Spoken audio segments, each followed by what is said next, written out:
We have been trying to understand chemical reactions. When I mix two reagents, what will happen? If I need to make a certain chemical, how can I keep the cost to a minimum and make the most product? Can I make a chemical using an environmentally safer method or a method that produces less harmful chemicals? You have learned how to predict relative amounts of products and reactants. You have learned about the forces that hold a molecule together and the forces that cause one molecule to interact with another. You have learned how structure is important to understanding the properties of a substance. You have learned that reactions can be equilibrium driven using Le Chatelier's principle and thermodynamically driven, also using Le Chatelier's principle. Now you're going to learn that reactions can be kinetically driven. Kinetics is the study of rates of reaction. Reactions can be favorable thermodynamically, but take centuries or more to happen. Sometimes a person needs to know how long a particular dangerous substance will sit unchanged. Is there a way to reduce the danger? Kinetics also helps us to understand the pathway or mechanism, the microsteps that occur as a reactant becomes a product. So we are going to look at different aspects of kinetics, the relationship of how concentration of each reactant and product changes with respect to time, how to determine which reactants affect rate and what the effect is. What is the order of reaction and what does it tell us? What is the rate law and how do we determine it?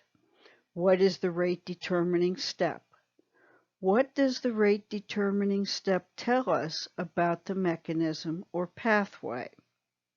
Rate information must be experimentally determined. What factors affect rates of reaction? The physical state, the concentration, reaction temperature, and/or the presence of a catalyst. Let's look at each one of these. The physical state.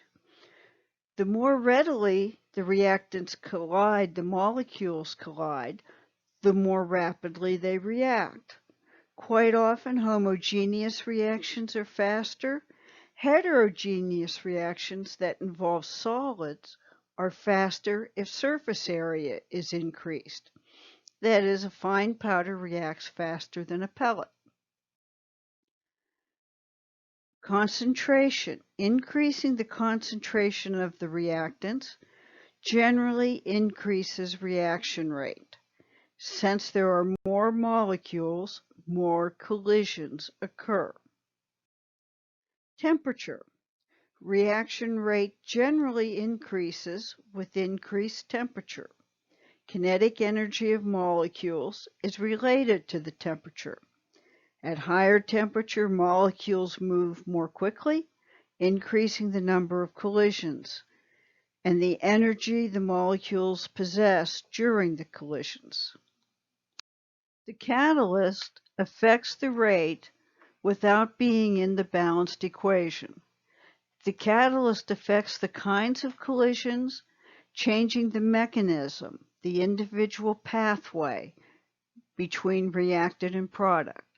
And catalysts are very critical in biological reactions.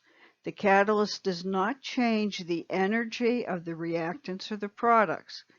It only changes the energy of the activated complex, making the reaction more quickly.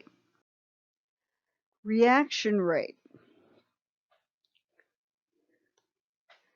Rate is determined by experiment. I can't really emphasize that enough. Rate is the change in concentration over a period of time. There are different types of rate that can be measured: average rate, instantaneous rate, and initial rate. The concentration of a reactant or a product is followed over time, and we can calculate an average rate between any 2 points that are measured. Plotting the data allows one to determine the instantaneous rate, the rate at a moment of time. We find that reactions usually slow down over time. Does that seem logical? Think about the effect of concentration on rate. Relative rate, following the rate of disappearance of a reactant as the rate of appearance of a product, is called relative rate. This is dependent upon stoichiometry.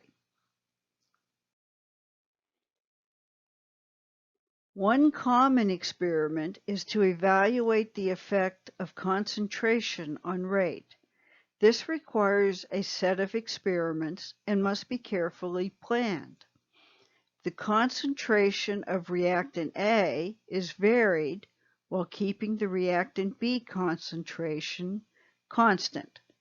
Then another set of experiments is completed, keeping reactant A concentration constant and varying reactant B concentration. Here we have a set of data. Notice when the concentration of ammonium ion is varied, the nitrite ion concentration is kept constant.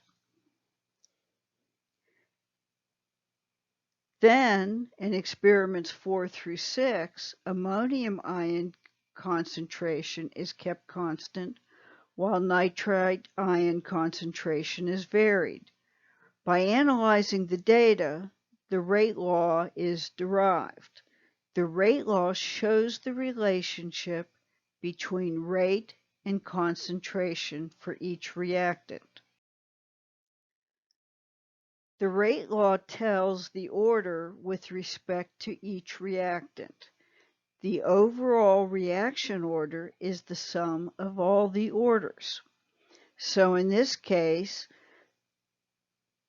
the reaction is first order in ammonium and first order in nitrite because that's the exponent to the concentration symbol. The overall order is 1 plus 1, or 2. The rate constant is the lowercase k. Do not mix up the equilibrium constant with the uppercase K and the rate constant with the lowercase k. The rate constant is dependent on temperature, specific to a reaction, and must be determined experimentally. Some rates depend only on one reactant. They are first-order reactions. The rate law is dependent on only the one concentration. Often we like to graph kinetic data. It makes it easier to see the relationships. This is a graph of time versus pressure, which is nonlinear. However, if we graph the natural log of pressure versus time, we have a straight line with the slope equal to minus k. Graphical methods can help us to determine the order of reaction and the value of the rate constant. In class, we will work on the calculations. I hope you have a start on the terminology and concepts related to kinetics.